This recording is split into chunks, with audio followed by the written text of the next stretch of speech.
असते, परंतु त्यांना वेगवेगळ्या करिअरची माहितीच नसते की कुठे गेलं म्हणजे आपण जास्त सक्सेसफुल होऊ शकतो किंवा आपला कल कुठे आहे हे कळण्यासाठी त्यांच्या समोर ती क्षेत्र ओपनच झालेली नसतात हे कुठेतरी लक्षात आलं.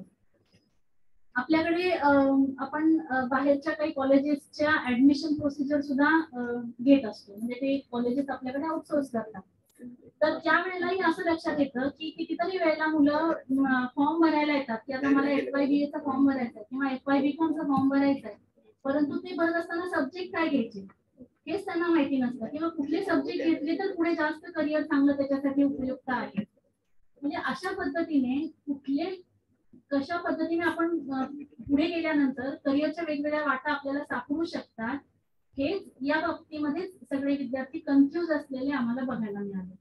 आणि मग तिथूनच पुढे ही करिअर कट्टा ही कन्सेप्ट आपल्या समोर आली आणि आपण ती सुरुवात केली. आता याच्यामध्ये अनेक मार्गदर्शक आपण बोलवत असतो, परंतु या मार्गदर्शकांची कॅटेगरी आपण अशी ठेवलेली आहे की जे दौंडमध्येच ज्यांचा जन्म झालेला आहे, दौंडमध्येच वाढलेले आहेत आणि तिथेच राहून त्यांनी स्वतःचं काहीतरी वेगळं करिअर केलेलं आहे असे मार्गदर्शक आपण बोलवतो. पुणे मुंबई सारख्या ठिकाणी तुम्ही जर गेलात तर तिथे तुम्हाला मार्गदर्शक मिळतात, परंतु ते त्यांच्या क्षेत्रात कुठेतरी वेगळ्या ठिकाणी घडलेले असतात आणि ते तुम्हाला येऊन सांगत असतात. परंतु हे जे मार्गदर्शक आलेले तुमच्यातलेच कोणीतरी आहेत, परंतु ते पुढे आलेले आहेत आणि त्यांनी स्वतःची वेगळी वाट निवडलेली आहे, स्वतःचं वेगळं करिअर निर्माण केलेलं आहे. म्हणजे आज ते इथे आहेत, उद्या कदाचित तुम्ही पण इथे असू शकता.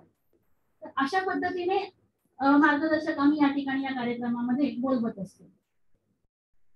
जेव्हा एखादी व्यक्ती उत्तम करिअर करते तेव्हा त्याच्यामध्ये त्या व्यक्तीचा स्वतःची हुशारी असते, स्वतःचं हार्डवर्क असतं, परंतु त्याच्या बरोबरीने त्याच्या पालकांनी त्याच्यावरती किती कष्ट घेतलेले आहेत हेही ते महत्वाचे आहे.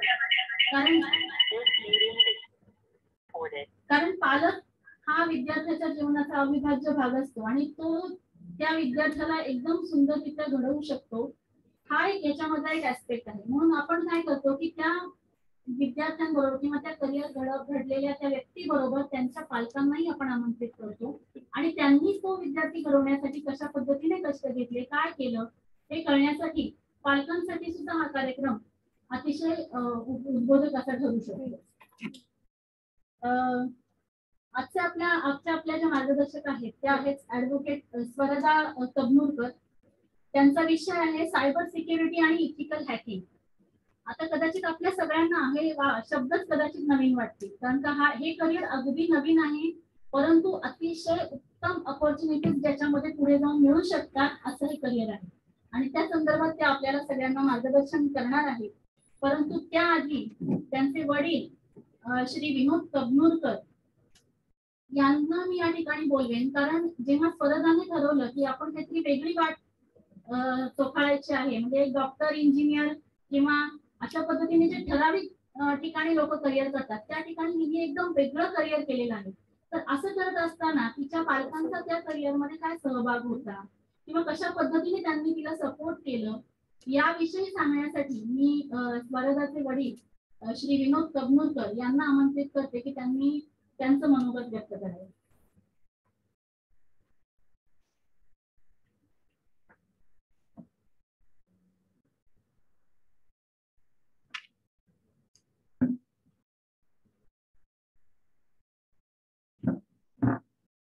नमस्कार. व्यासपीठावरील उपस्थित आजचे वक्ते, त्यांचे सहकारी आणि ज्यांनी या ठिकाणी माझ्या मुलीला किंवा मला बोलायची जी संधी दिली त्या क्रिएटिव्ह कॉम्प्युटर आणि उपस्थित असलेल्या सर्व माझ्या मित्रांनो असं म्हणायचं कारण आता साधारणपणे तुमची वय जी आहे ती आता सज्ञान होण्याच्या मार्गावर तुम्ही सर्व आहात. त्यामुळं सज्ञान एकदा झाल्यानंतर वयाचं अंतर हे फारसं काही आपण ठेवण्यात अर्थ नाही, म्हणून विद्यार्थी वगैरे असं म्हणायला मी काही फार मोठं शिक्षक नाही.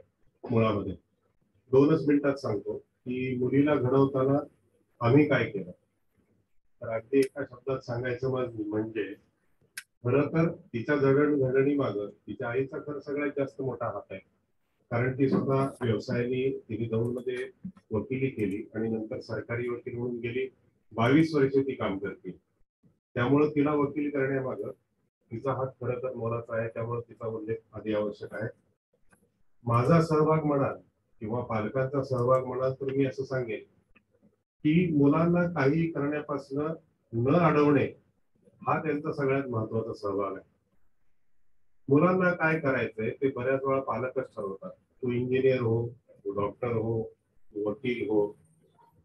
आम्ही जेव्हा असं ठरवलं तेव्हा तुला काय व्हायचंय, तर ती जेव्हा इथं मेरी मेमोरियलला शिकत होती तेव्हा तुमच्या फॅन्सी डेस्क कॉम्पिटिशन वगैरे असतात, त्याच्यामध्ये तिला सांगितलं तर तिने वकिलाचीच भूमिका केली. म्हणजे तिने कोट घालून त्या दिवशी जे काही तिचं आर्ग्युमेंट केलं किंवा काय केलं, त्यातून बेसिकली हे कळालं की साधारणपणे आईच्या पेशाकडे तिला जास्त कल आहे.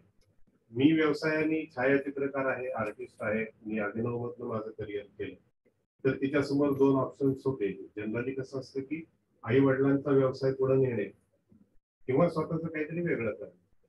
पण आईचा व्यवसाय तिने निवडल्यानंतर सुद्धा आजच्या जगामध्ये ज्या गोष्टीला सगळ्यात जास्त महत्व आहे, तुम्ही आता क्रिप्टोकरन्सी, फ्रॉड्स, सायबर फ्रॉड्स हे सगळे पाहत असतात. तर वकिली व्यवसाय आता फार कोर्टात जाऊन करायचा राहिलेला नाही. तर तो या पद्धतीने आता जास्ती फ्रॉड्स तुम्हाला सगळे सायबर मध्ये दिसतील, म्हणून त्यात करिअर करायचं तुम्ही ठरवलं. आणि अगदी सोप्या शब्दात सांगायचं म्हणजे नदीचा प्रवाह जसा वाहता असतो तसा सर्व मुलं जी आहेत ना त्यांचा हा शिक्षणाचा प्रवास हा वाहता असतो. पालकांनी काय करायचं असतं, फक्त त्यांना किनाऱ्याच्या बाहेर जाऊ द्यायचं नाही. किनारा हा त्यांच्यासाठी ठेवायचा आणि त्यांचा प्रवाह हा वाहता ठेवायचा. जर तो तुम्ही थांबवून ठेवला, स्टॅग्नंट वॉटर जर झालं, तर तुम्हाला माहिती आहे डबक्यामध्ये फक्त बेडकर राहू शकतात. ती किती फुगली तरी त्याचा काही बैल होत नाही. त्यामुळं त्यांना आपल्या डबक्यात त्या विश्वास न ठेवता त्यांचा मार्ग मोकळा करून द्या. त्यांना त्यांच्या प्रवाहात वाहत राहू द्या. फक्त वाहताना ते त्यांचा मार्ग काही चुकीचा निवडत नाहीयेत ना, एवढंच पाहायचं आहे. नदी ही स्वतः वाहत असती. त्यामुळं पालकांना माझा आता इथं पालक फार कमी दिसत आहेत किंवा नसतीलच कदाचित, पण माझं सांगणं एवढंच आहे की तुमच्या विद्यार्थ्यांना तुमच्या मुलांना जे करायचंय ना त्यासाठी त्यांची वाट मोकळी करून द्या. त्यांना कुठल्याही प्रकारची बंधनं घालू नका. हा, लक्ष ठेवणं हे आपलं कर्तव्य आहे. आपल्या मराठीत एक म्हण आहे, धार हिंडते आकाशी पण लक्ष तिचे पिलापासून. तर तुम्ही धार कितीही उंच असली तरी सातत्याने तिचं लक्ष हे आपल्या पिलांकडे असतं आणि तीच भावना आणि त्याच प्रकारची आपली एकंदरीत नजर आई वडिलांनी ठेवायची. त्यांना चुकीचं काही करण्यापासून फक्त रोखायचं आहे, पण त्यांना जे करू द्यायचंय ते त्यांना करू द्यावं. कारण आपल्या सांगण्याने ते काही होत नसतात. कारण मी वैयक्तिक जर बघितलं तर मी माझं करिअर स्वतः निवडलं. माझ्या आईला किंवा आई वडील तर खूप लहानपणी गेले, पण आईला काहीतरी वेगळं व्हावं वाटत होतं. पण मी निक्षून सांगितलं की नाही, मी हेच करणार. आणि त्याच्यामध्ये एकदा आपण तो निवडल्यानंतर त्याच्यात यशाचं टोक गाठायचं काम मात्र तुमचं आहे. काही काळाने आई वडिलांना असं वाटतं उपयोगाचं नाही की यांनी चूक केली किंवा आपल्यालाही त्याचा कुठल्याही प्रकारचं असं गैर वाटतं कामा नाही नंतर. त्यामुळे फार वेळ काही घेत नाही, कारण मुख्य विषय वेगळा आहे. तर पालकांना एवढीच विनंती आहे किंवा सल्ला आहे की जे काही तुमच्या पाल्यांना करायचं आहे त्यासाठी तुम्हाला जास्तीत जास्त जे काही सहकार्य करता येईल ते करावं. मात्र त्यांच्यावर योग्य ती खबरदारी आणि लक्ष मात्र जरूर ठेवावं आणि त्यांच्या प्रवाहाला कुठेही अडसर बनू नये आणि बांध घालू नये, एवढंच मी सांगेन. धन्यवाद.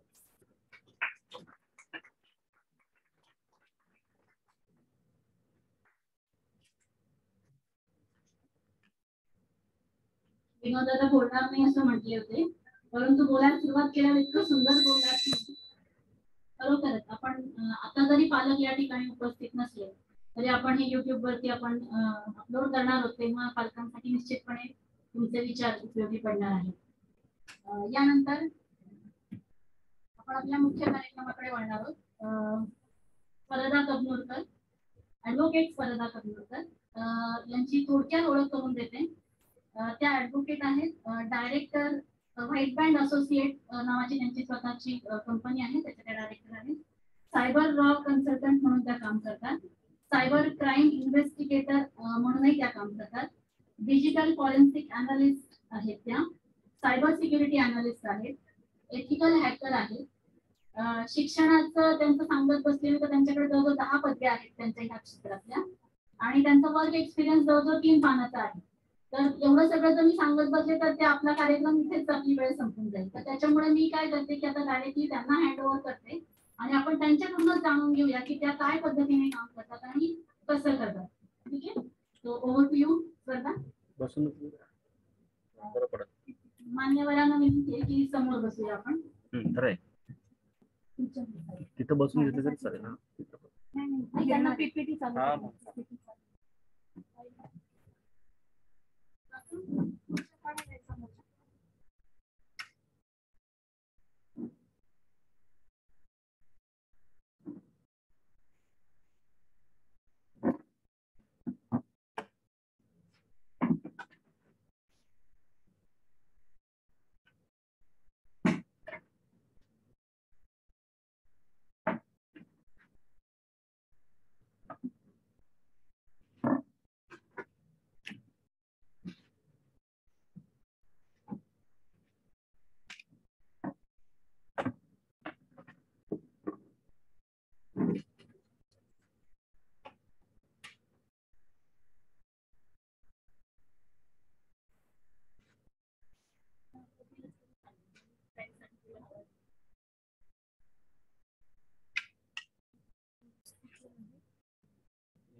पॉइंटिंग करत असेल तर मध्ये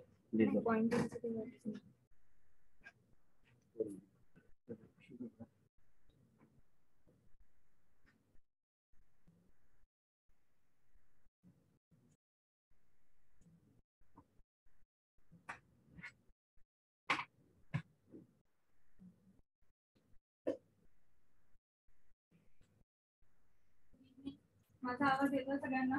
क्लिअर आहे? सगळ्यांना, सगळे स्टुडंट्स आहेत, सगळे माझ्या वयापेक्षा अगदी थोडेसे लहान आहेत, म्हणून मी सगळ्यांना हाय हॅलो असंच म्हणेन. आदरणीय व्यासपीठ आणि सर्व विद्यार्थ्यांना माझ्याकडनं हाय हॅलो. मी कोणी वेगळी नाहीये, मी दौंडचीच आहे, मी दौंडकरच आहे. त्यामुळे तुम्ही असा विचार करू नका की अरे आज कोण आहे, कुठून आले आहे, काय आहे, काय नक्की होतं, असं काही नाहीये. मी काही वर्षांपूर्वी मी तिथे होते, आज मी इथे, इतकाच फरक. सायबर अवेअरनेस प्रोग्राम आणि करिअर पाथ याबद्दल कोणाला काही माहिती आहे किंवा सायबर क्राईम काय आहे किंवा सायबर जग काय आहे हे कोणाला माहिती आहे? आपण हा सेशन इंटरॅक्टिव्ह ठेवणार आहोत, मी फक्त एकटी बोलणार नाहीये. तो सायबर कशाला म्हणतात माहिती आहे? कोणाला माहिती असेल तर तुम्ही हात वर करू शकता. चुकलं तरी चुकू दे, मी सांगायला आलेलीच आहे, मार्गदर्शन करायला मी इथे आहे. कशाला म्हणत असतील सायबर? मोबाईल डिव्हाइस कोण कोण वापरतो इथे? मोबाईल कोणाकडे? स्मार्टफोन्स कोणाकडे? Android smartphones, iPhones, Mac. हात वर करा सगळ्यांनी. सगळ्यांना माहिती आहे, बरोबर? सगळ्यांकडे आहे. मग ज्यांच्याकडे मोबाईल आहे त्यांच्याकडे सायबर क्राईम येऊ शकतो का? येऊ शकतो ना? सायबर क्राईम जर येतोय तर सायबर सिक्युरिटी आणण्याची जबाबदारी कोणाची? तुमची सर्वांची, बरोबर आहे की नाही? तर आजचा आपला मेन जो कार्यक्रमाचा उद्देश आहे तो हाच आहे की आपल्याला या करिअर पाथ याच्यामध्ये कसा आपण चूज करायचा. दुसरी गोष्ट, आपण स्वतःची सिक्युरिटी कशी जपायची. मोबाईल फोन तर सगळेच वापरतात, पण तो सिक्युअर आहे की नाही, बरोबर आहे की नाही, हे आपल्याला थोडाफार प्रमाणामध्ये जाणून घ्यायचं, बरोबर? तू मगाशी हात उचलला होता, सांगता येईल तुला? प्रोव्हाइड सिक्युरिटी, अजून एवढंच.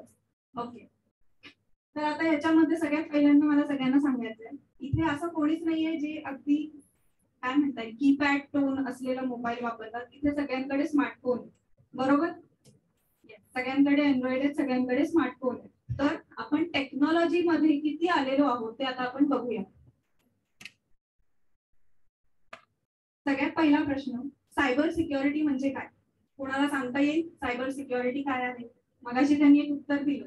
अजून सायबर सिक्युरिटी कशाला म्हणतो? चला ठीक आहे, सायबर सोडून द्या विषय. सिक्युरिटी कशाला म्हणतो? सुरक्षा, बरोबर आहे. सायबर हा शब्द काय आहे हे मी तुम्हाला पुढे सांगणारच आहे. त्याची सिक्युरिटी कशी जपायची आहे हेही मी तुम्हाला सांगणार आहे. आणि त्याच बरोबरीने सायबर क्राईमचे प्रकार काय आहेत, तुम्ही कशा पद्धतीने फसले जाऊ शकता आणि तुम्ही फसू नये ह्यासाठी तुम्हाला काय करायचं आज आपण हे बघणार आहोत. ओके, तर पहिला सायबर क्राईम जो आहे तो कधी झाला असेल असं वाटतंय तुम्हाला? आता आपण टेक्नॉलॉजी मध्ये आलो ना, 2000 पासून जर विचार केला तर, बरोबर आहे की नाही? मग 2000 पासून सायबर क्राईम झाला पाहिजे, राईट? असं अजिबात नाहीये. पहिला सायबर क्राईम 1820 मध्ये झाला होता. यू कॅन इमॅजिन त्या काळामध्ये ती सिक्युरिटी होती का? 1820 मध्ये पहिला सायबर क्राईम घडला होता. ओके, सो जसं मी इथे लिहिलेलं आहे की टेक्नॉलॉजी वाढतीये, टेक्नॉलॉजी बरोबर बऱ्यापैकी लोक त्या टेक्नॉलॉजीला पुढे घेऊन चालले, मोबाईलच्या माध्यमातून, लॅपटॉपच्या माध्यमातून किंवा तुमचा जो काही कम्प्युटर असेल, इलेक्ट्रॉनिक गॅजेट्स असतील त्या माध्यमातून आपण पुढे चाललोय, राईट? सो त्याच पद्धतीने जेव्हा आपण एक टेक्नॉलॉजी म्हणतो तर ती गव्हर्नमेंट सेक्टरला पण अप्लाय होते, ती प्रायव्हेट सेक्टरला पण अप्लाय होते, बरोबर आहे की नाही? बरेचसे तुमचे गव्हर्नमेंटचे जे काही कागदपत्रे आहेत त्या सगळ्या ऑनलाईन होत असतात, राईट? आजकाल आपण कॅशलेस पॉलिसीकडे वळालो, बरोबर आहे की नाही? त्यामुळे काय होतं, कॅशलेस पॉलिसी असल्यामुळे सर्व जे काही ट्रान्झॅक्शन आहेत किंवा सर्व जे काही देवाणघेवाण आहे तर ती मोबाईलद्वारे, इंटरनेटद्वारे एकमेकांपर्यंत पोहोचते, बरोबर आहे की नाही? पहिल्यांदा कसं व्हायचं, पहिल्यांदा जेव्हा इंटरनेट हे माध्यम नव्हतं आणि त्यावेळेस जेव्हा आपल्याला पत्र व्यवहार करायला लागायचे तर पत्र एक्झॅक्टली लिहावं लागायचं, ते पोस्टात जाऊन टाकणं, पोस्टातनं ते तुमच्यापर्यंत कधी पोहोचेल याची तुम्हाला कल्पना देखील नसायची, बरोबर आहे की नाही? पण आता कसं आहे, एका ईमेल वरनं तुम्ही 1 मिनिटात एकमेकांशी कनेक्ट होता. म्हणजे आपण किती टेक्नॉलॉजी मध्ये ग्रो करतोय, बरोबर? तसंच जसं मी सांगितलं की देवाणघेवाण जी आहे पैशांची ती आजकाल आपण सगळेजण, इथे गुगल पे कोण कोण वापरतं? हात वर करा. कोणीच नाही वापरत? गुगल पे वापरता ना, पेटीएम, गुगल पे, राईट? सो जेव्हा तुम्ही अशा पद्धतीच्या ऍप्लिकेशनला युज करत असता, वापरत असता, तर त्याची सिक्युरिटी पण जपणं तुमच्या हातात आहे. काही महिन्यांपूर्वी मला एक मेसेज आला होता. त्या मेसेजमध्ये असं होतं की मी जे गुगल पे केलं होतं तर त्याच्यानंतर जवळजवळ 1.5 महिन्यांनी माझे पैसे परत कापले गेले होते. Me being cyber law expert, माझ्या अकाउंट मधनं असा फ्रॉड जो आहे तो झाला होता. मग त्याला कसं परत आणायचं हे मला माहिती होतं, म्हणून मी माझे पैसे परत आणू शकले. हे तुम्हाला प्रत्येकालाही माहिती पाहिजे, बरोबर आहे? मग हे शिकण्यासाठी आपल्याला या करिअरमध्ये तर उडी मारावीच लागणार आहे, बरोबर आहे की नाही? भलेही तुम्ही याच्यामध्ये काही करिअर करा किंवा नका करू, पण तरी सुद्धा तुम्हाला या गोष्टीची माहिती पाहिजे, राईट? किती लोक आहेत ज्यांनी सायबर वरती खूप जास्त वाचन केलंय किंवा सायबर हा विषय माहितीये कोणाला? आहे का कोणी इथे? न्यूज बघतात का सगळेजण? काल एक न्यूज आली होती, पाहिली? क्रिप्टोकरन्सी फ्रॉड नावाची गोष्ट ऐकली कोणी? Bitcoin, cryptocurrency, right? सो काल त्याच्या संदर्भातच एक न्यूज आली होती. त्यामुळे तुम्हाला या फील्डमध्ये जर यायचं असेल तर सर्वात पहिल्यांदा तुम्हाला अपडेटेड राहावं लागतं. ओके,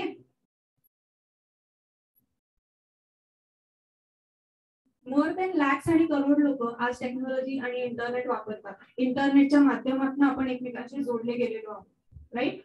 आता मी तुमच्याशी बोलतीये, काही लोक माझं लेक्चर ऐकतात, काही लोक मोबाईल मध्ये डोकं घालून बसले, बरोबर आहे की नाही? म्हणजे आपण टेक्नॉलॉजीला किती ऍडिक्ट आहोत याचा कधी विचार केलाय? हे ऍडिक्शन आपल्याला कुठपर्यंत घेऊन जाऊ शकतं, कधी विचार केला? येस.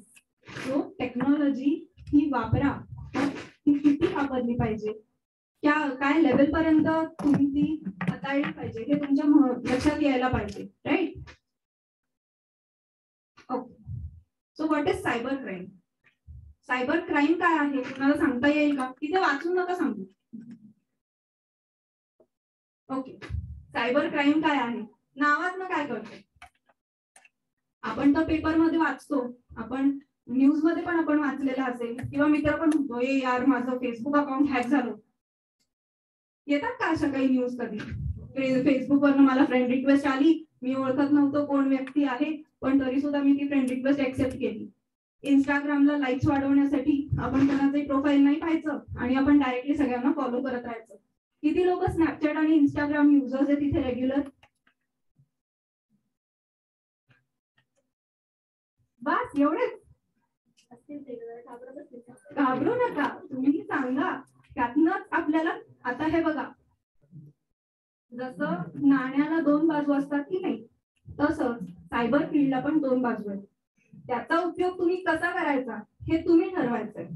ओके, विक्टिम बनून तुम्ही त्याचा उपयोग करणार आहात का सिक्युरिटी अनालिस्ट बनून तुम्ही त्याला वाचवणार आहात हे तुम्हाला ठरवायचंय, राईट? सो जरी तुम्ही स्नॅपचॅट, युट्यूब, फेसबुक सगळीकडे जरी ऍक्टिव्ह असाल, सोशल मीडियावरती जर तुम्ही ऍक्टिव्ह असाल, तरी बिंदास हात वरती करा. मी स्वतः आहे या सगळ्यामध्ये. पण याचा वापर कसा करायचा, कुठे करायचा, काय मर्यादा आहेत हे सुद्धा आपल्याला माहिती पाहिजे. बरोबर आहे की नाही? आपण वळूया, आधी तुम्हाला सायबर क्राईम हे जग काय आहे ते दाखवते, मग आपण करिअर पाथकडे येऊ. Cyber crime committed by using an electronic device where computer is used as tool, target or weapon.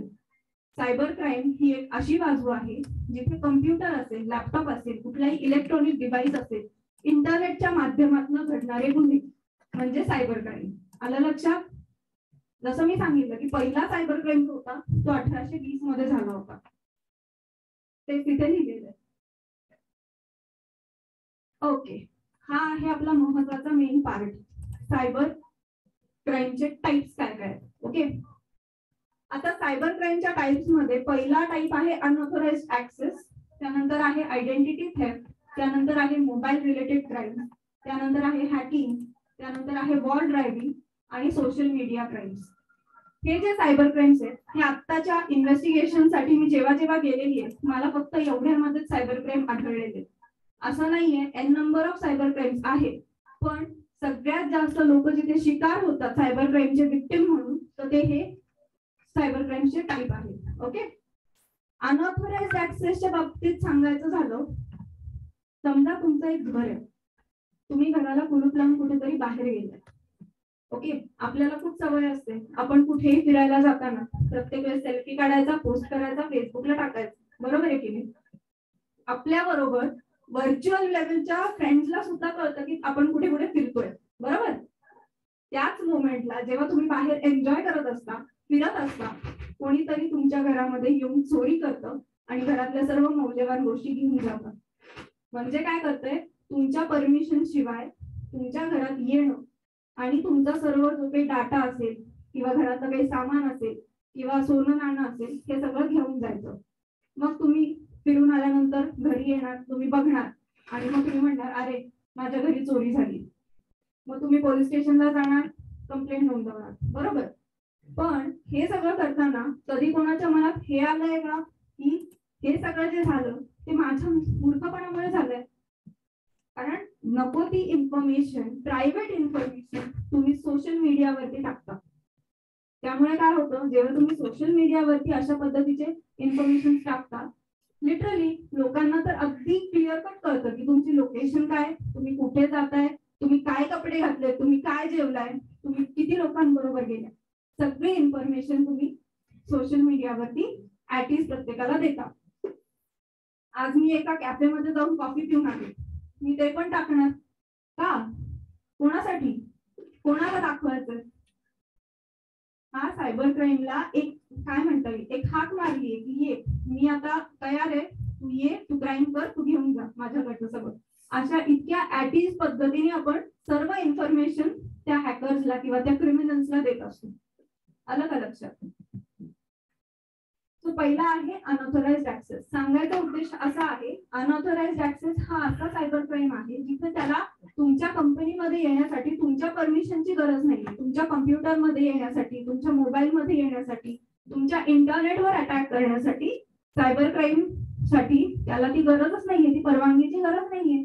तो डायरेक्टली येऊ शकतो आणि तो डायरेक्टली हे सर्व काही तुमच्या डेटा, इन्फॉर्मेशन, तुमचे व्हिडिओ हे घेऊन जाऊ शकतो. राईट? त्यानंतर आहे आयडेंटिटी थेफ्ट. इथे किती लोक आहेत ज्यांच्याकडे आधार कार्ड आहे आणि पॅन कार्ड आहे? सगळ्यांकडे.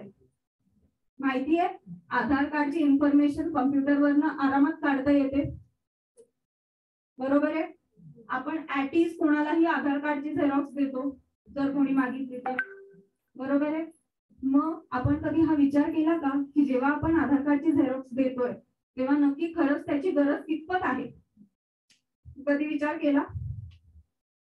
आधार कार्डला ऑनलाईन जाऊन एक हॅकर तुमची पर्सनल इन्फॉर्मेशन काढू शकतो. तुमचा आधार कार्ड सुद्धा त्याला फिंगरप्रिंट त्यांचे बदलू शकतो. हे कोणाला माहिती आहे? हा एक सायबर क्राईमचा खूप मोठा एक काय म्हणता येईल एक गँग आहे जी करते अशा पद्धतीची कामं. कधी ऐकलंय? आधार कार्डचा सुद्धा तुमचा डेटा चेंज केला जाऊ शकतो. म्हणजे किती महत्वाचं आहे आपल्यासाठी आधार कार्ड. आपण प्रत्येक ठिकाणी देतो, राईट. एक लक्षात घ्या, जेव्हा सायबर क्राईम हा विषय जेव्हा मी डिस्कस करते ना, तुमचा फोन असेल, तुमचा फोन नंबर असेल, तुमचा मेल आयडी असेल, तुमचे सोशल मीडिया अकाउंट असतील किंवा तुमची स्वतःची पर्सनल इन्फॉर्मेशन असेल, गॅलरी असेल, फोटोज असतील, ओके, किंवा काही लोक क्लाउड वरती पण सेव्ह करतात बऱ्याचशा गोष्टी. हा सर्व डेटा जो आहे तो चोरला जाऊ शकतो. म्हणजे काय होतं, तुमची स्वतःची जी ओळख आहे ती चोरली जाऊ शकते. त्यालाच आपण म्हणतो आयडेंटिटी थेफ्ट. आलं लक्षात? आयडेंटिटी थेफ्ट कशाला म्हणतात? एक मोबाईल नंबर मिळाला तरी तुमची अख्खी इन्फॉर्मेशन जाऊ शकते. ट्रू कॉलर किती लोक वापरतात तिथे? ओके, ठीक आहे. त्यानंतर मोबाईल रिलेटेड क्राईम तेच आहेत जे मी तुम्हाला सांगितले की फेसबुक मध्ये मला मध्यंतरी माझ्याकडे खूप केसेस आल्या होत्या.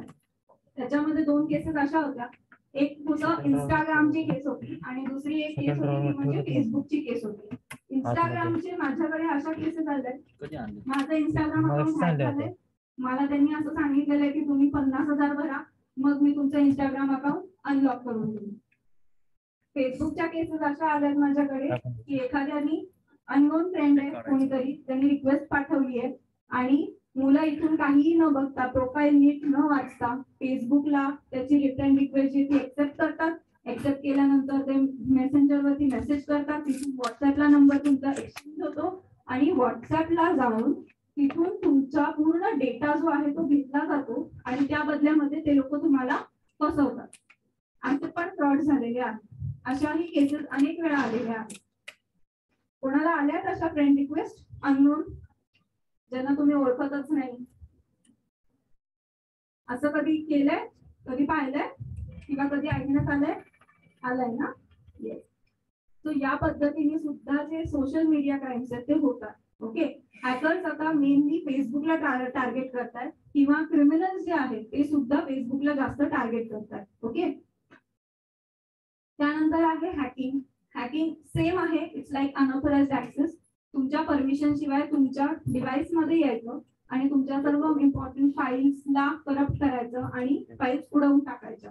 Okay, so that is known as hacking. त्यानंतर आहे वॉर ड्रायव्हिंग. ही अतिशय सुंदर आणि एक वेगळी कन्सेप्ट आहे.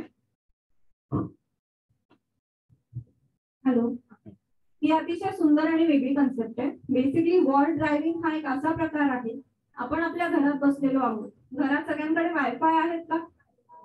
आहेत ना? बरोबर.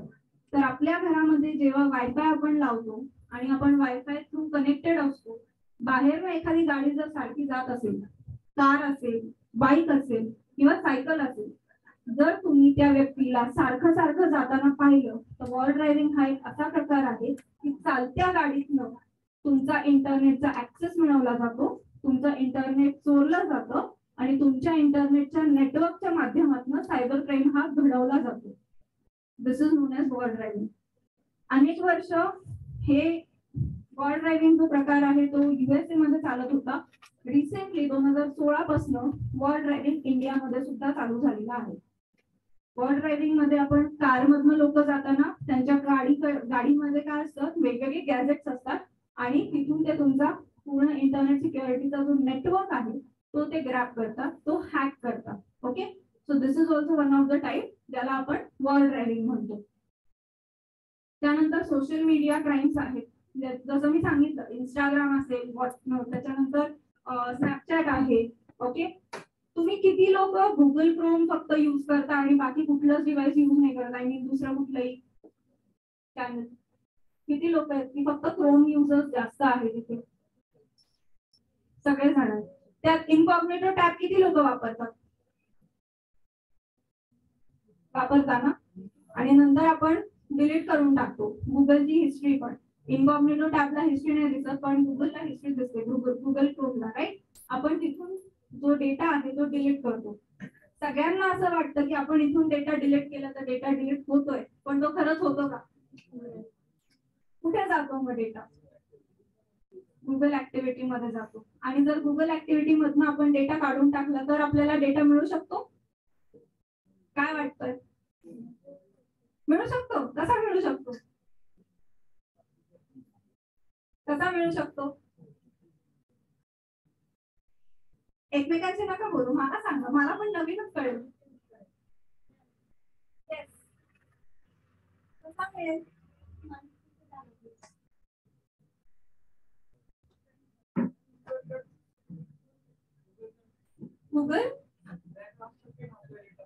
गुगलकडे आपला डेटा असू शकतो.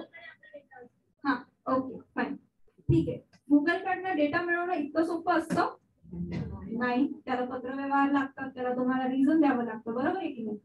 सिमिलरली हे फील्ड असं आहे की जिथे तुम्ही एकदा स्टेप इन केल्यानंतर तुमच्याकडे सर्व अथॉरिटीज येतात. ओके, आता ते मी सांगणार आहे की पुढे जाऊन तुम्ही या फील्ड मध्ये कसं यायचं.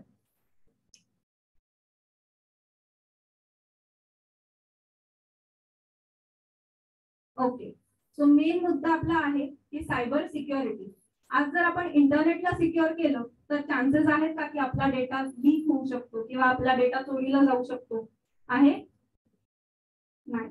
जर आपण इंटरनेट या माध्यमातून सर्व गोष्टी करतो तर इंटरनेटला सिक्युअर करणं ही आपली रिस्पॉन्सिबिलिटी आहे, बरोबर आहे की नाही? ही प्रत्येकाची रिस्पॉन्सिबिलिटी आहे. असं नाही की फक्त जे सायबर सिक्युरिटी स्पेशलिस्ट आहेत की त्यांची फक्त एक त्यांचं काम आहे हे की त्यांनी सिक्युअर केला पाहिजे डेटा, राईट? तसं नाहीये. जेव्हा आपण स्वतःहून एवढ्या सर्व सिक्युरिटीज वापरतोय, एवढे सगळे फोन वापरतोय किंवा प्रायव्हसी पॉलिसी, मला एक गोष्ट सांगा, जेव्हा तुम्ही एखादा ऍप्लिकेशन डाउनलोड करता, ऍप्लिकेशन डाउनलोड केल्यानंतर तुम्हाला तिथे तुम्ही प्रत्येक गोष्टीला अलाव अलाव अलाव करता. कधी त्यातल्या प्रायव्हसी टर्म्स अँड कंडिशन्स पाहिल्यात? काय सांगतात प्रायव्हसी टर्म्स अँड कंडिशन? सांगता येऊ शकतं? का लागतात त्यांना एवढ्या परमिशन? का लागतो आपला कॉन्टॅक्ट नंबर? का लागतो आपलं लोकेशन? का लागतो आपला फोनचा ऍक्सेस? का लागतो आपल्या गॅलरीचा ऍक्सेस? का? कधी विचार केला? आपण कुठलंही ऍप्लिकेशन सहजपणे डाउनलोड करतो बिकॉज आपल्याला ते ऍप्लिकेशन तेवढं महत्वाचं वाटतं, ते ऍप्लिकेशन आपल्याला हवं असतं, राईट? होतं असं की जेव्हा आपण हे सर्व ऍप्लिकेशन डाउनलोड करतो तर डाउनलोड करत असताना आपण त्याच्या प्रायव्हसी टर्म्स अँड कंडिशन वाचत नाही. त्यामधनं कुकीज येऊ शकतात, त्यामधनं अटॅक्स होऊ शकतात, त्यामधनं तुमची पर्सनल इन्फॉर्मेशन बाहेर जाऊ शकते. पण एवढं कोण वाचत बसणार आहे, बरोबर आहे की नाही? आपण डायरेक्टली अलाव अलाव अलाव करतो, पुढच्या काही सेकंदात आपला ऍप्लिकेशन ओपन होतं आणि आपण आपल्या कामाला लागतो. पण मोबाईल मध्ये ऍप्लिकेशन डाउनलोड केल्यानंतर आपल्या बॅकएंडला, मोबाईलच्या बॅकएंडला काय मलिशियस सॉफ्टवेअर चालतात किंवा काय मालवेअर येऊ शकतो हे आपल्याला माहिती नसतं. कोण आपल्याला कसं मॉनिटरिंग करत असतं हेही आपल्याला माहिती नसतं, राईट? बरोबर आहे की नाही? मग हे माहिती करण्यासाठी आपल्याला सायबर सिक्युरिटीची बेसिक माहिती पाहिजे. ओके, तो सायबर सिक्युरिटीच्या बाबतीत बोलायचं झालं तर अगदी तिकीट बुकिंग पासून ते कुठलंही तुमचं मीटिंग असेल किंवा जुन्या मित्राला भेटायचं असेल तर हे होतं. आपल्या आधीच्या काळातले म्हणजे जसं माझ्या वडिलांच्या पिढीमध्ये जर आपण पाहिलं तर आता रिसेंटली पॅन्डेमिक सिच्युएशन मध्ये खूप लोकांचे असे रियुनियन झाले, तुम्ही पाहिलं असेल. आई वडील गेलेत आपल्या शाळेच्या मित्रमैत्रिणींना भेटायला, बरोबर आहे की? हे का होऊ शकलं? जसं मी सांगितलं की इंटरनेटद्वारे आपण एकमेकांना भेटू शकतो, राईट? तसंच इंटरनेटचा वापर कसा करायचा तो आपण ठरवायचा असतो, बरोबर आहे? पॅन्डेमिक सिच्युएशन मध्ये खूप लोकांनी इंटरनेटवर मूव्हीज पाहिले असतील, बट काही लोकांनी इंटरनेटवरती अभ्यास केला असेल, स्वतःला अपडेट केला असेल. तर इंटरनेट हे माध्यम कसं वापरायचंय हे आपल्या हातात असतं, राईट? सायबर सिक्युरिटीची गरज का भासते? सायबर सिक्युरिटीची गरज यासाठी भासते की जे काही इथिकल हॅकिंग जेव्हा तुम्ही कोर्सेस कराल तेव्हा तुम्हाला याच्यामध्ये डिटेल कळेल.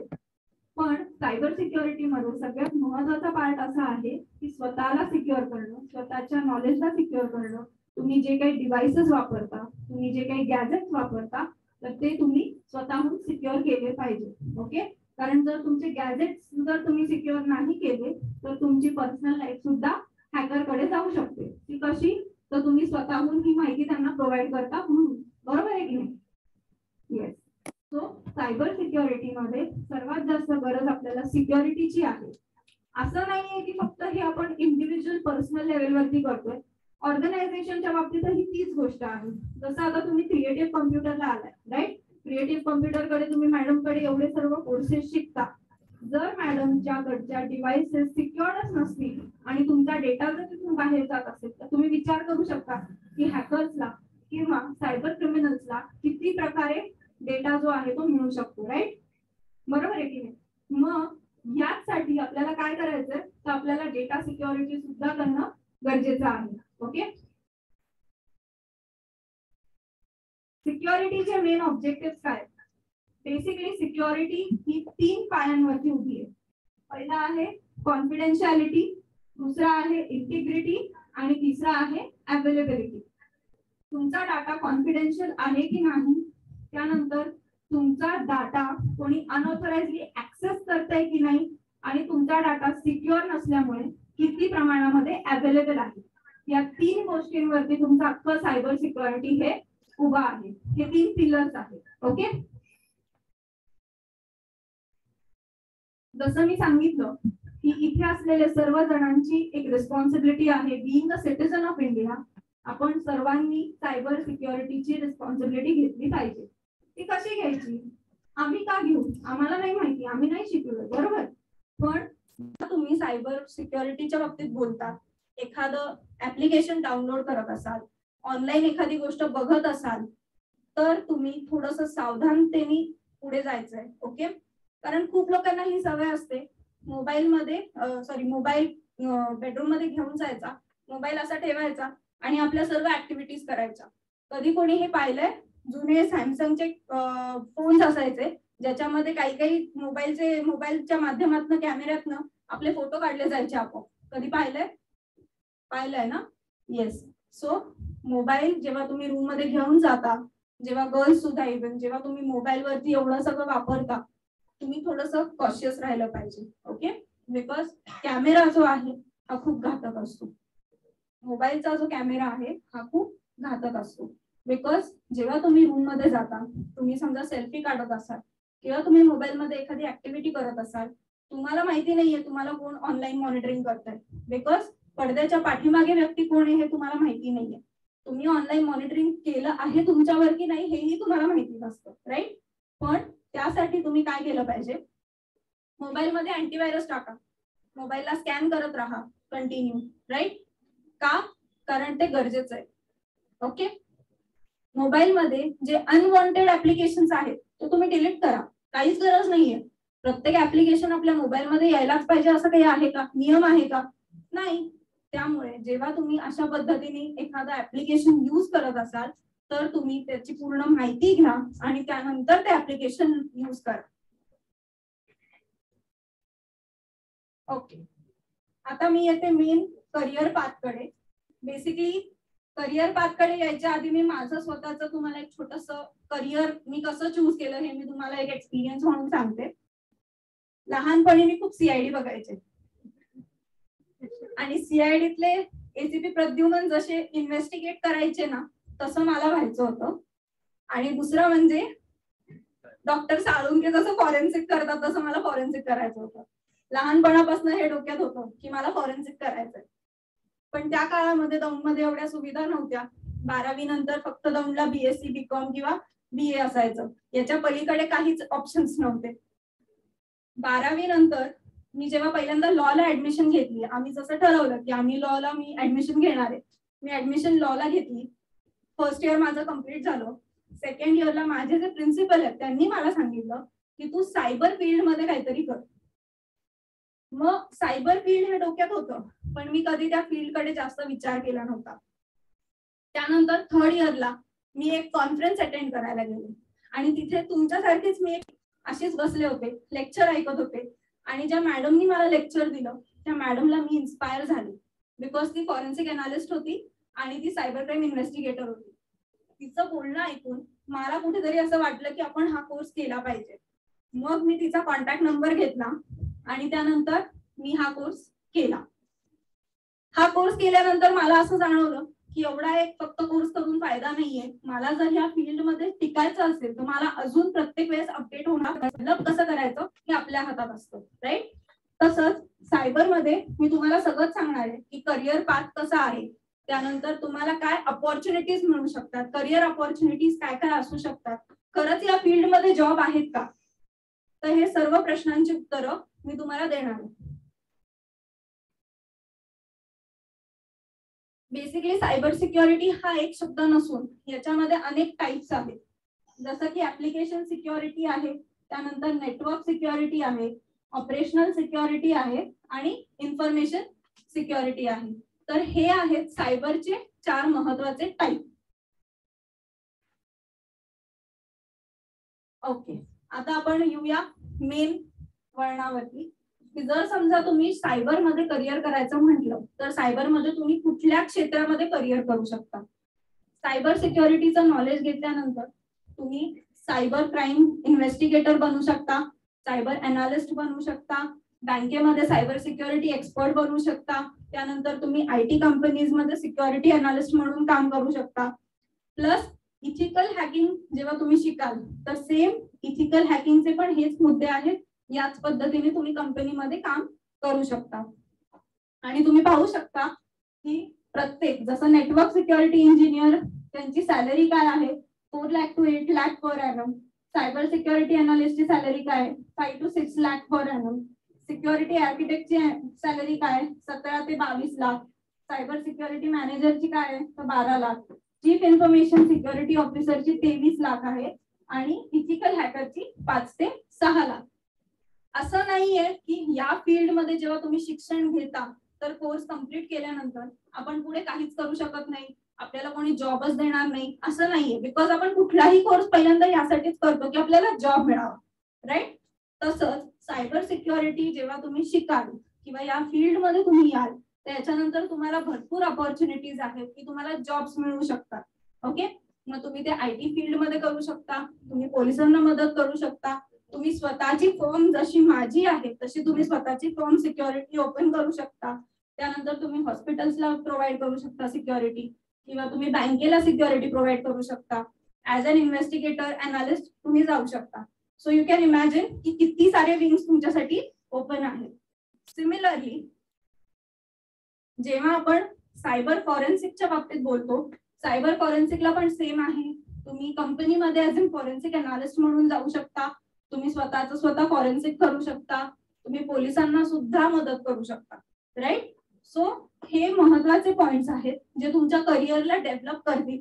जरासा वेगळा विषय आहे पण अतिशय इंटरेस्टिंग आहे. जसं मी सांगितलं की माझा हा इंटरेस्ट येत गेला, तो घडत गेला आणि मी घडत गेले त्याच्या बरोबरीने. असं काही मी ठरवलं नव्हतं की मला हेच करायचंय. ओके, तसंच तुमचं पण आहे. हा विषय थोडासा वेगळा आहे. कोणाला इंटरेस्ट वाटला तुम्ही अर्चना मॅमकडे त्या बाबतीत बोलू शकता, मॅडम मला नंतर सांगतील, राईट. आणि मग आपण त्याच्यामध्ये काम करू शकतो. ओके, हे तेच आहे ज्याच्यामध्ये एंट्री लेवल, मिड लेवल आणि ऍडव्हान्स लेवल हे 3 प्रकार आहेत. As an cyber security expert, analyst आणि इन्व्हेस्टिगेटर. ओके, एवढं सगळं मी सांगितलं. मगाशी मॅमनी सांगितलं की माझी स्वतःची फर्म आहे, राईट. त्या फर्म मध्ये मी स्वतः काम करते, माझे सहकारी इथे आहेत, बसलेले आहेत. इथिकल हॅकर जर कोणाला बघायचा असेल तर तुम्ही यांना बघू शकता, because he is ethical hacker expert. आणि मला ते खूप मदत करतात माझ्या केसेस सॉल्व्ह करण्यासाठी. आम्ही दोघंही पार्टनर आहोत, आमच्या दोघांची फर्म आहे. ओके, आणि आम्ही स्वतःचे 6 कोर्सेस डेव्हलप केलेले. हे जे दिसत आहेत हे 6 कोर्सेस मी स्वतः डेव्हलप केलेले आहेत. हे कुठून एक कॉपी केलेले नाहीयेत कोर्सेस. हे सर्व कोर्सेस जे आहेत ते मी स्वतः डिझाईन केलेले आहेत आणि अमन सरांबरोबर मी ते कोर्सेस रन करते. तर पहिला कोर्स आहे कम्प्युटर सिक्युअर युजर. हा पहिला जो कोर्स आहे तो आहे सायबर सिक्युरिटीशी रिलेटेड कोर्स आहे हा, ज्याच्यामध्ये तुम्हाला 90% थिअरी आणि 10% प्रॅक्टिकल आहे. हा अगदी बेसिक कोर्स आहे. त्यानंतरचा जो कोर्स आहे तो आहे सायबर क्राईम इन्व्हेस्टिगेटरचा कोर्स आहे, ज्याच्यामध्ये तुम्हाला 90% प्रॅक्टिकल आहे, 10% थिअरी आहे. त्यानंतर आहे certified cyber law. Cyber law ज्या लोकांना फक्त माहिती करून घ्यायचं आहे की ऍक्च्युली इंटरनेटमध्ये लॉ कसा इम्प्लिमेंट करायचा असतो, तर त्यासाठी हा सायबर लॉ हा कोर्स आहे. हा पण 1 महिन्याचा कोर्स आहे. त्यानंतर आहे इथिकल हॅकर. तुमच्या मनात कधी असं आलं नाही का की तुम्हाला इथिकल हॅकर व्हायचंय? एथिकल हॅकर या शब्दाचा अर्थ पण ओके. काय डिफरन्स आहे हॅकर आणि इथिकल हॅकर मध्ये? कोणाला सांगता येईल? मी सांगणारच आहे. ओके. बेसिकली हॅकरचं काम आणि इथिकल हॅकरचं काम थोडंसं वेगळं असतं. त्याच्यामध्ये बरेच टाइप्स आहेत हॅकर मध्ये सुद्धा, बिइंग अन हॅकर किंवा ethical hacker, white hat, grey hat, right. So main म्हणजे जो इथिकल हॅकर असतो तो पोलिसांच्या परमिशननी काम करतो. जो अटॅक्स जे सायबर क्राईमचे होतात त्याला डिफेंड करण्यासाठी इथिकल हॅकर असतो. ओके. आणि जो हॅकर असतो तर तो एका क्राईम प्रॉस्पेक्टिव्हनी हॅक करत असतो, लोकांचे इन्फॉर्मेशन हॅक करतो. एक मस्करी मजा म्हणून ती इन्फॉर्मेशन हॅक करायची आणि त्यांच्याकडनं पैसे गोळा करायचे, राईट. त्यासाठी असतो हॅकर. हॅकर हा क्रिमिनलचं काम करतो. सॉरी, इथिकल हॅकर हा पोलिसांना मदत करतो. इथिकल हॅकर हा डिफेन्सिव्ह पार्टचा असतो आणि हॅकर हा अटॅक पोझिशन मध्ये असतो. आलं लक्षात? दोन्ही मधला डिफरन्स काय आहे? बेसिक डिफरन्स आहे पण तो महत्वाचा आहे, कारण लोक खूपदा हॅकिंग शिकायचंय या माध्यमातून लोक ऍडमिशन घेतात, पण इथिकल हॅकिंग शिकायचं या माध्यमातून ऍडमिशन घेणारे खूप कमी लोक आहेत. ओके. सो हा एक बेसिक डिफरन्स आहे इथिकल हॅकर आणि हॅकर मधला. आलं लक्षात सगळ्यांना? समजलं? त्यानंतर आहे डिजिटल फॉरेन्सिक इन्व्हेस्टिगेशन.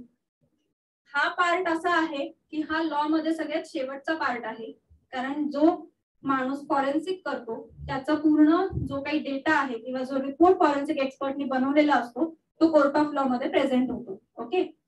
फॉरेन्सिक इन्व्हेस्टिगेटरचं काम काय आहे की क्राईम सीन वरनं पोलिसांनी जे काही एव्हिडन्स गोळा करून आणलेला आहे, जो काही पुरावा गोळा करून आणलेला आहे, तो पुरावा खरा आहे की खोटा आहे हे शोधून द्यायचं काम हे डिजिटल फॉरेन्सिक अनालिस्ट करत असतो, जे माझं काम आहे. ओके. आता डिजिटल फॉरेन्सिक अनालिस्ट मध्ये ज्या गोष्टी डिलीट झालेल्या आहेत, ज्या गोष्टी परमनंट डिलीट झाल्या, ज्या गोष्टी फॉर्मॅट झाल्या, ज्या आपल्याला कधी मिळूच शकत नाहीत कुठल्याही सॉफ्टवेअरनी, त्या गोष्टी परत आणून त्याच्या बेसिस वरती केसेस चालवणं हे मेन काम असतं डिजिटल फॉरेन्सिक अनालिस्टचं. आलं लक्षात की डिजिटल फॉरेन्सिक अनालिस्ट आणि इथिकल हॅकिंग मधला फरक काय आहे? आलं लक्षात? येस. इथिकल हॅकिंग मध्ये तुम्ही पासवर्ड क्रॅक करू शकता, तुम्ही कोणाच्या अकाउंट मध्ये घुसू शकता, पण हे सगळं कसं होतं? पोलिसांच्या परमिशननी होतं. पोलिसांनी तुम्हाला अथॉरिटी दिलेली असते मगच तुम्ही करू शकता. असं नाहीये की उद्या समजा तुम्ही हे सगळं शिकलात, पोलिसांनी अथॉरिटी नाही दिलीये, तुमच्याकडे सर्टिफिकेशन आहे पण म्हणून तुम्ही कोणाचंही अकाउंट हॅक करायचं असं करायचं नाही. त्यासाठी सुद्धा परमिशन्स लागतात. ओके. त्यानंतर आहे खालचा फॉरेन्सिक इन्व्हेस्टिगेशन आणि इथिकल हॅकिंग. हा जो कोर्स आहे हा 6 महिन्याचा कोर्स आहे, ज्याच्यामध्ये 3 गोष्टींचा कॉम्बिनेशन आहे. एक आहे सायबर सिक्युरिटी, एक आहे इथिकल हॅकिंग आणि तिसरा आहे डिजिटल फॉरेन्सिक अनालिस्ट. ओके. ज्यांना प्रॉपर जसं मी किंवा अमन सर काम करतो तसं जर काम कोणाला शिकायचं असेल ना तर त्यांनी हा कोर्स करावा. हा फुल टाइम कोर्स आहे. ओके. 6 महिन्यांचा कम्प्लीट कोर्स आहे हा, ज्याच्यामध्ये तुम्हाला अगदी कॉम्प्युटर ऑन कसा करायचा तिथपासनं ते एक्सपर्ट लेवल पर्यंत नेण्याची रिस्पॉन्सिबिलिटी या कोर्स मध्ये आहे. म्हणजे तुम्ही हा जो कोर्स केला तर तुम्ही फुल फ्लेज एक प्रॉपर लॅब रेडी करू शकता. आलं लक्षात सगळ्यांच्या? ओके. माझे हे सर्टिफिकेशन्स आहेत, अमन सरांचे हे सर्टिफिकेशन्स आहेत, हे सर्व ग्लोबल सर्टिफिकेशन्स आहेत. ईसी काउन्सिलिंग, कॉम्टिया, ओएससीपी आणि CISSP हे 4 महत्वाचे सर्टिफिकेशन्स आहेत ग्लोबल लेवलवरचे, की जे तुम्ही शिकल्यानंतर तुम्हाला कुठेही त्यांच्या कंपनीमध्ये सुद्धा जॉब लागू शकतो. आणि मधला जो सिम्बॉल दिसतोय तो माझ्या कंपनीचा सिम्बॉल आहे, की जिथे तुम्ही सर्टिफिकेशन घेतल्यानंतर तुम्ही स्वतःच्या प्रायव्हेट फर्म्स चालू करू शकता. ओके, पोलिसांना मदत करू शकता, पोलिसांबरोबर टायअप करू शकता. सो ह्या ज्या गोष्टी आहेत या 5 सर्टिफिकेशन मधून तुम्हाला मिळू शकतात.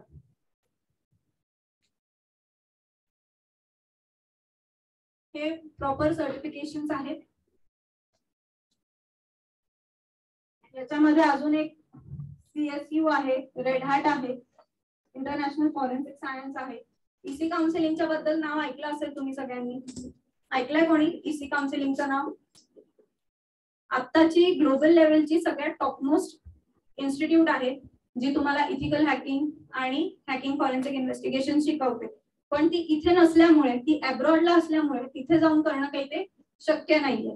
सेम त्यांच्यासारखेच कंटेंट्स, त्यांच्यापेक्षा थोडेसे वेगळे आमचे स्वतःचे कंटेंट सुद्धा आम्ही अशाच पद्धतीने याच्यामध्ये पुटअप केले. हे टायअप्स आहेत आमचे कंपनीचे, ज्या ज्या लोकांबरोबर आम्ही काम करतो, तर हे त्यांच्या सर्वांचे टायअप्स आहेत.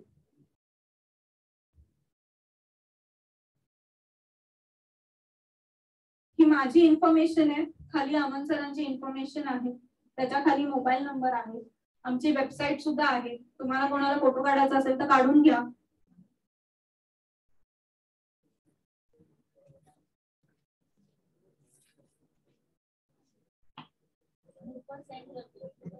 ओके, मॅम तुम्हाला ग्रुप वरती सेंड करतील. ओके, PPT मॅम कडे आहेच आहे, त्या सेंड करतील.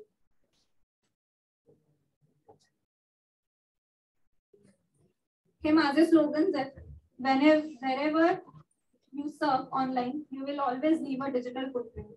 आपल्याला असं वाटतं की आपण एखाद्या गोष्टीकडे जाऊन आलो, समजा एखादं ऍप्लिकेशन ओपन केलं किंवा युट्यूबला एखादा पिक्चर पाहिला किंवा आपण गुगल क्रोम वरती एखाद्या गोष्टीचं सर्फिंग केलं, तिथून आपण डेटा डिलीट केला म्हणजे डेटा डिलीट झाला, असं नाहीये.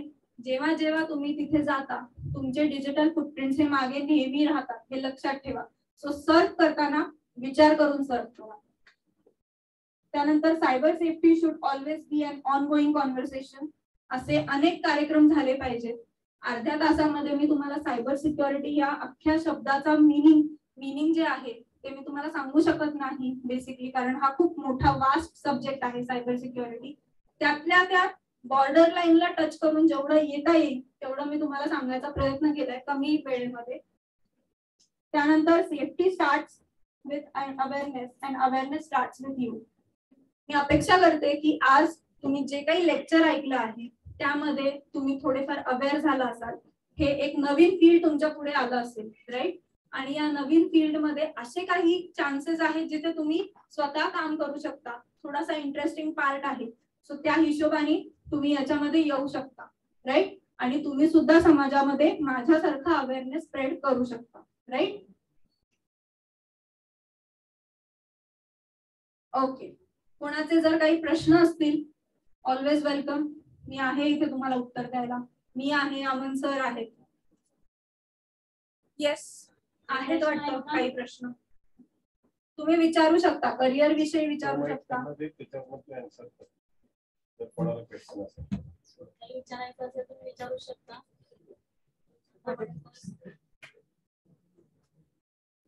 ऐकू येतंय? आपापसात बोलू नका, विचारा तुमच्या मनात काय.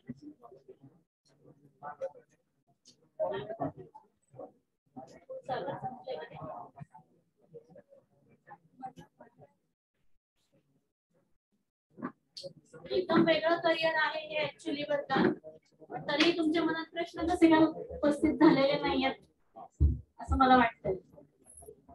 मुलींना काही प्रश्न असतील तर तेव्हा असतात. ऍक्च्युली काय होतं बऱ्याचदा सगळ्यात पहिल्यांदा बोलतात.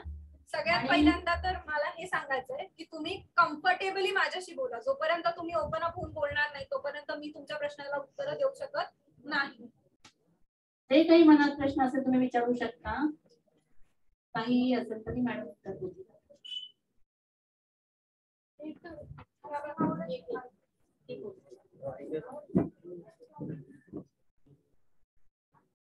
तर आम्हाला हे कोर्स करायचा असेल तर 12th पूर्वी ते करू शकतो का? हो, 10th पासून सर्वजण कोर्सेस करू शकतात. त्यांच्या पुढे सगळेजण कोर्सेस करू शकतात. अजून काही प्रश्न कोणाला? बस एकालाच कळालं का माझं लेक्चर?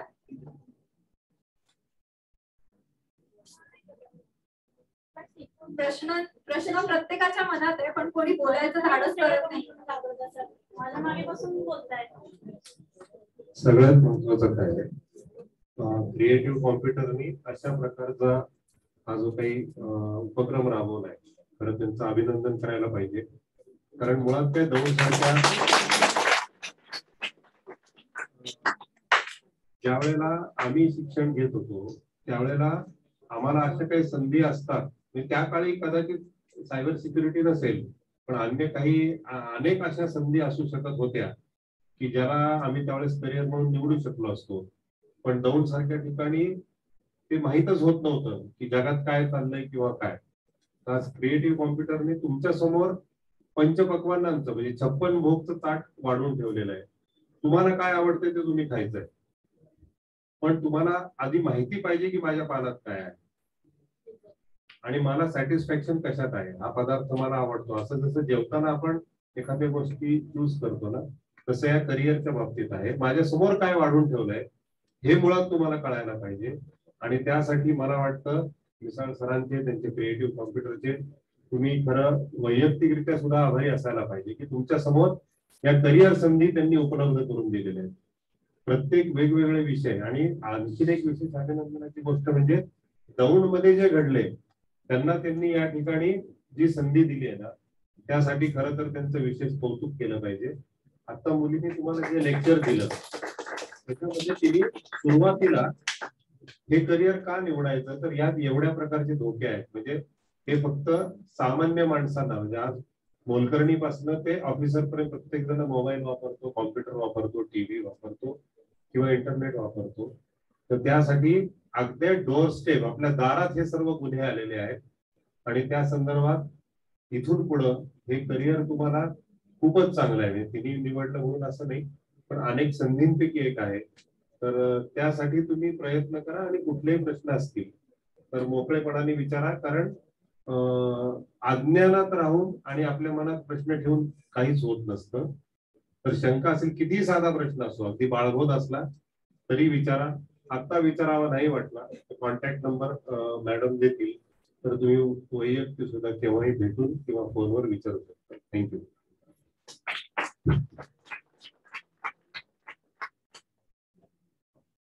दीदी एक प्रश्न आहे. टेस्लाने चॅलेंज केलं की माझ्या सिस्टीमला हॅक करून दाखव, मी 7 करोड प्राइस देईन. त्यांचे हॅकर कुठले असतात?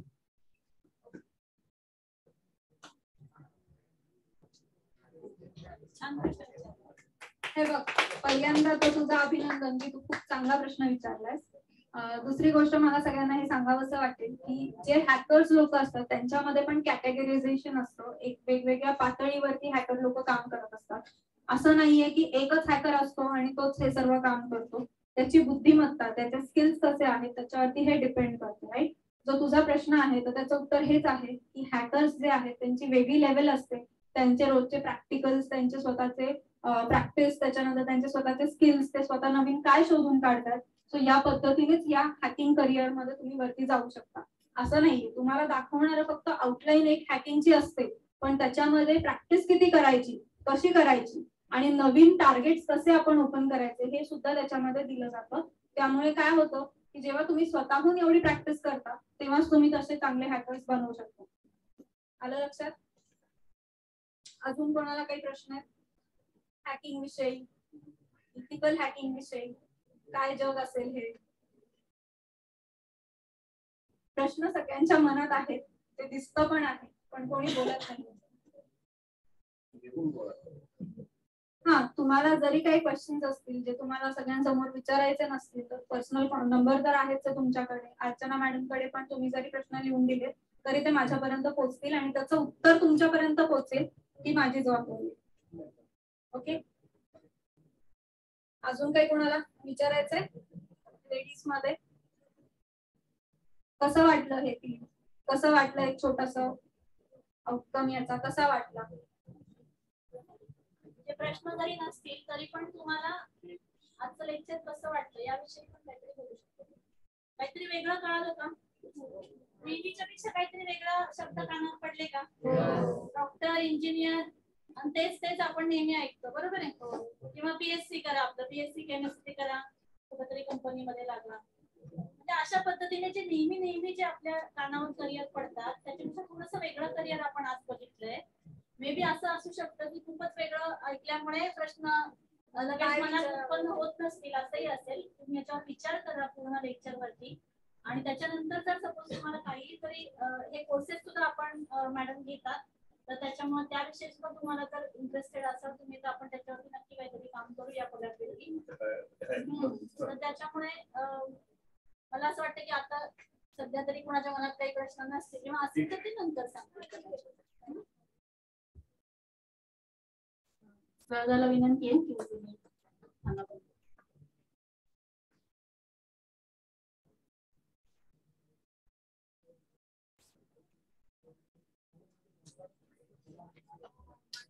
कोणी पालक आलेत का तिकडे? तुम्ही बोलू इच्छिता का काही?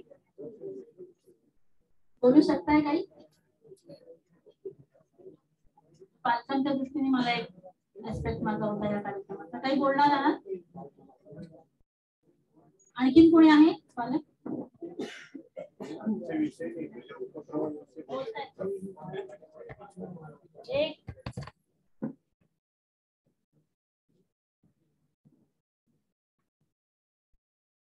एक पहिल्यांदाच ऐकलंय. पहिल्यांदाच ऐकलंय की एवढं म्हणजे इंटरनेटचं म्हणजे किती धोका आहे, नाही का? तर मुलांना म्हणजे मुश्किल वाटते ना. वाटते सगळ्यांनाच. पालक जेव्हा त्यांना म्हणतात ना वापरू नका इंटरनेट, तेव्हा मुलं कुठे ऐकतात, नाही का? त्यांचं चालूच असतं. तर जेव्हा मॅडमनी हे सगळं सांगितलंय ना, तर ते छान सांगितले.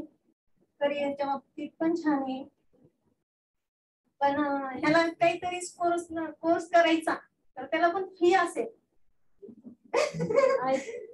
तो पालकांना मोठा प्रश्नच असतो. तर मला एवढंच विचारायचं, त्याला फी किती असेल?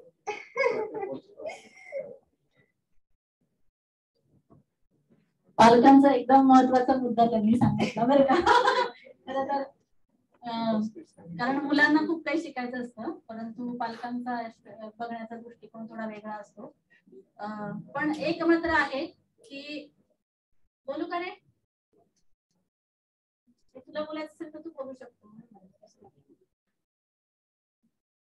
नेहमीची आंबेडकर चौकातली गँगे.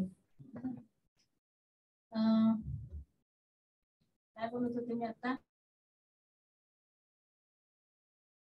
पालकांचा त्यांनी एक खूप महत्वाचा ऍस्पेक्ट सांगितला की त्यांना खरं तर खूप काही मुलांना द्यायचं असतं, आणि पण मुलांचा पण तितका रिस्पॉन्स त्याला असला पाहिजे. बऱ्याचदा माझ्या लक्षातही असं येतं की अगदी साध्या MSCITच्या कोर्सला सुद्धा आम्हाला मुलांना दर 2 दिवसांनी ऍब्सेंट राहिलं की फोन करावे लागतात, अरे का नाही आला क्लासला. खरं तर त्यांच्या पालकांनी 4000 रुपये त्याच्यासाठी भरलेले असतात, आणि ते कसे भरलेले असतात ते आम्हाला माहिती असतं.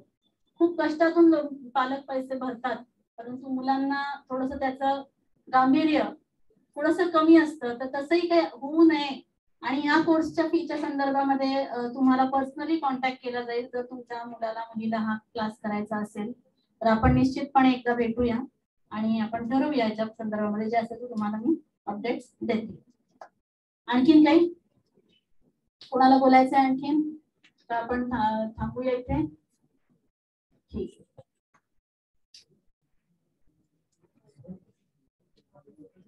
मला वाटलं भरपूर प्रश्न येतील तुमच्याकडून. अपेक्षा होती सगळ्यांकडनं बरेच प्रश्न येतील. काहीतरी दरवेळेस पेक्षा नवीन सब्जेक्ट होता आमच्यासाठी पण आणि तुमच्यासाठी पण. आणि मॅडमनी हे आपल्यासाठी इथं मार्गदर्शन करण्यासाठी त्यांना सिलेक्ट केलं किंवा आपल्यापर्यंत ही माहिती पोहोचवली.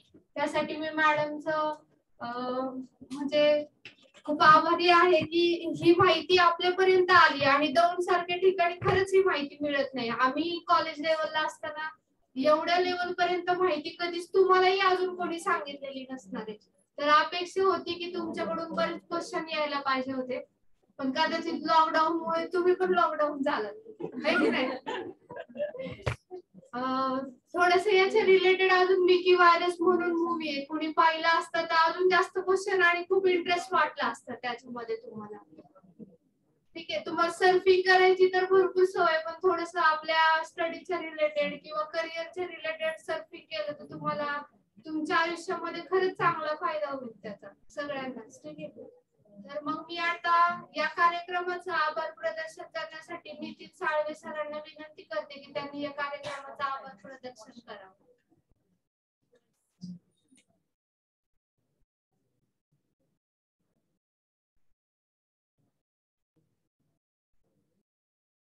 बहुतेक बोलायचंय का मागे? बोलायचं नाही ना? प्रेमाने विचारते तसं काही. कारण बोलण्यासाठी जागा आणि सिच्युएशन पण आहे. आभार मानल्यानंतर परत ऑफिशियली काय बोलता येत नाही म्हणून विचारतोय. बोलायचंय मुलांपैकी कुणाला? नाही. इकडे आजचा हा आपला क्रिएटिव्ह गट्टा हा कार्यक्रम आपण 4 वाजल्यापासून ऐकत होता, पाहत होता. स्वरदा मॅडमनी प्रेझेंटेशन आणि कन्सेप्ट क्लिअरन्स करण्यासाठी थेरॉटिकल उदाहरणासह कमी वेळेमध्ये बरीच बोलकी माहिती आपल्याला इनडायरेक्टली ट्रेलर स्वरूपात दिलेली आहे. मॅडम सारखे जे काही प्रश्न आहेत ते पर्सनल काउन्सिलिंग केल्यानंतर जी उत्तर मिळणार आहेत. अर्ध्या तासात काय काय सांगणार. त्यामुळं थोडस ज्यांना ज्यांना इच्छा आहे की हे जाणून घ्यायचंय आणि त्याच्यानंतरची पायरी की आता ते करायचं का नाही, ते दुसऱ्या पायरीवर जाण्यासाठी तुम्हाला पर्सनली भेटावं लागेल. डिटेल्स आपण आपल्या ग्रुपनुसार फॉरवर्ड करूया. तर मी सर्वप्रथम आपल्या या क्रिएटिव्ह गटामध्ये आदरणीय स्वरदा कबनूरकर मॅडम, त्यांचे वडील, सरांचं नाव नाही होतं, विनोद कबनूरकर, त्यांचं हे फील्ड नाहीये परंतु तरीही त्यांनी त्यांच्या मुलीला हे फील्ड त्यांच्या स्वइच्छेने निवडण्याची संधी दिली आणि त्याचं सोनं करून आपल्यापर्यंत हा रिझल्ट आउटपुटच्या स्वरूपात आणून दिला. त्याबद्दल मी त्यांच्या फॅमिली मधल्या प्रत्येकाचं आणि त्यांचं आता उपस्थित आले त्याबद्दल खूप खूप मनापासून आभारी आहे की आपल्याला ही या जागेमध्ये या छोट्याशा आपल्या कार्यक्रमामध्ये खूप मोठी आणि भरीव माहिती सांगितली. त्याचा परिणाम कुठपर्यंत पोहोचला हे आपल्याला लवकरच कळेल. त्यानंतर त्यांच्यासोबत त्यांचे पार्टनर आलेले आहेत, त्यांच्या फर्मचे अमन गुप्ता सर, त्यांचंही या ठिकाणी मी खूप खूप आभारी आहे की या सर्वांनी आपल्याला आजचा मौल्यवान वेळ या कार्यक्रमासाठी दिला आणि भरपूर महत्वाचं मार्गदर्शन केलेलं आहे. आणि तुम्हा सर्वांचं एका कॉलवर, एका व्हॉट्सअपच्या मेसेजवर या ठिकाणी उपस्थित राहिलात त्याबद्दल तुमचं सर्वांचं मनापासून मी आभारी आहे. आणि सगळ्यात महत्वाचं आता शेवटचं माझं वैयक्तिक थोडं की या ठिकाणी आपण प्रश्न विचारायला पाहिजे, जास्तीत जास्त विचारले तसे अजून यायला पाहिजेत. आणि कदाचित नसेल माहिती इथिकल हॅकिंग म्हणजे काय, सायबर क्राईम काय असतो, तर थोडं याच्यावर आता इथून पुढे तरी तुम्हाला मॅडम पर्यंत पोहोचण्या अगोदरचे काही प्रश्न तुमचे अनुत्तरित राहू नये याची तयारी तुम्ही स्वतः करावी लागेल. काय प्रकार आहे हा नेमका, आपण आता डॉक्टर, इंजिनियर आणि बरंच काय काय ऐकलं, हे काय प्रकार आहे, त्या शब्दांचा अर्थ घेतल्यावर ते करायला पण जाऊ शकता. त्यानंतर महत्वाचे काही स्लोगन्स मॅडमने या ठिकाणी दाखवलेले आहेत, सांगितलेले त्याचा अर्थ, त्याच्यावर थोडा अंमलबजावणी करता येईल का. फुटप्रिंट हा शब्द ऐकला ना आपण सगळ्यांनी, पाऊल खुणा, बरोबर ना. आपण जिथं जातो तिथं पाऊल खुणा येतात. आता तुम्ही इथं आलात का नाही हे सुद्धा श्वान पथक आणलं तर कळेल घरच्यांना इनडायरेक्टली. तसं तिथं पण आपल्या फुटप्रिंट उमटतात. आणि मी माझ्या रेग्युलर इंटरनेटच्या लेक्चर मध्ये तुम्हाला एका पिक्चरचं नाव सांगितलं हे थोडक्यात कळण्यासाठी. काय आठवतंय का? आहे, साऊथच्या पिक्चर मध्ये टेक्नॉलॉजी खूप वापरली जाते आणि आमच्यासारखी ज्यावेळेस टेक्नॉलॉजी म्हणजे पिक्चर बघतात त्यावेळेस त्या पिक्चर मध्ये काय चाललंय हे बघण्यापेक्षा त्या टेक्नॉलॉजी काय वापरली आहे त्या नजरेने बघतात. म्हणजे त्याच्यासाठीच पिक्चर बघतो आम्ही, कळलं नाही तरी. मग त्याच्यामध्ये पण दिलेला आहे तो द अभिमन्यू रिटर्न पाहिला असेल, त्याच्यामध्ये प्रत्येक या बारीक बारीक गोष्टींवर इनडायरेक्टली फोकस केलेला आहे. माझ्या सकाळी दिलेल्या स्टेटसला ठेवलेल्या सेल्फी पासून तर मी फेकून दिलेल्या, स्क्रॅप केलेल्या मोबाईल पर्यंतचा डेटाचा गैरवापर कसा कसा बाहेर होतो. तुम्ही आता पण मला सांगायला आवडेल, 2-4 मिनिटं जास्त घेतो. इथं बसलेल्या बऱ्याच लोकांचे फेसबुक अकाउंट आहेत ज्यांनी हात वरती केलेले, त्यांचे 3-4 असतील, मी 100% सांगतो. तर 3-4 पैकी यांचं एक स्वतःच आहे जे 100% त्याला ते न्याय देतात. त्यातलं दुसरं आहे ते कदाचित टाइमपाससाठी ठेवलेलं आहे. आणि तिसरं असं आहे ते विसरले पासवर्ड म्हणून ते सोडून दिलंय. आणि त्या सोडून दिलेल्या अकाउंट मध्ये बरंच काही यांचा डेटा दडलेला आहे, तो कुणीतरी वापरत असेल आता. चुकीच्या कारणासाठी. हे उदाहरण छोटं असू शकतं. येतं लक्षात काय म्हणायचंय? मागच्या वर्षी पण मी फेसबुकचं अकाउंट खोलवतो, काल पण. आता आमचा ईमेल अकाउंटचा टॉपिक चालला त्यावेळेस ते म्हणतात की आमचा ईमेल आहे पण त्याचा पासवर्डच नाही लक्षात, आता दुसरं खोला तुम्ही. त्या ईमेल मध्ये पण काहीतरी दडलंय, ते कोणतरी वापरत असेल कदाचित. तर 10 कॉन्टॅक्ट तर असतील तुमच्या घरच्यांचे, घेतले असतील त्यांनी काढून, गैरवापर झाला असेल. असं इनडायरेक्टली बऱ्याच गोष्टींच्या मुळापर्यंत जाण्यासाठी लागणाऱ्या बऱ्याच गोष्टींची माहिती या दिलेल्या प्रेझेंटेशन मध्ये मॅडमनी तुम्हाला थोडक्यात सांगितलेली आणि पुढे काय कोर्सेस आहेत त्याच्यामध्ये ती दडलेली असू शकते. तुम्ही परत एकदा आपल्या सर्वांचे आपल्या क्रिएटिव्ह परिवारातर्फे आणि क्रिएटिव्ह कट्टा या कार्यक्रमामध्ये आला त्याबद्दल धन्यवाद देतो. आणि आजचा हा छोटासा कार्यक्रम आपला समाप्त होतोय असं जाहीर करतो. अजून दर काही दिवसांनी आपले पुढचे एपिसोड म्हणून आपण ते आपले आयोजित आहेत.